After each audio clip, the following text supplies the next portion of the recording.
Hi, good morning, everyone. Welcome back to the series of All About English. I don't hold a candle to you அப்படின்னு ஒரு இடியம் மாதிரி ஒரு expressions இருக்கு.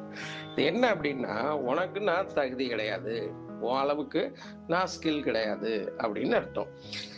I'm not nearly as good or skilled R talented as you are. நீ இருக்கிற அளவுக்கு எனக்கு பத்தாது அப்படிங்கிறது தான் இந்த I don't hold a candle to you அப்படின்னு அர்த்தம். இதை எப்படி வேணாலும் பயன்படுத்தலாம். இங்க உதாரணத்துக்கு, his latest film can't hold a candle to his earlier work. அவனோட முன்னாடி மாதிரி உள்ள ஒர்க்குக்கு இப்போ உள்ள இந்த லேட்டஸ்ட் ஃபில்ம் இருக்குல்ல, அவனுடைய ரொம்ப புதுசா வந்த ஃபில்ம், அது அவ்வளவு சிறப்பு கிடையாது. பழசெல்லாம் அவ்வளவு சூப்பரா இருக்கும். ஏர்லியர் ஒர்க்கை கம்பேர் பண்ணும்போது இது இன்ஃபீரியர் தான், கொஞ்சம் இறக்கமானது தான் அப்படின்னு சொல்றாங்க.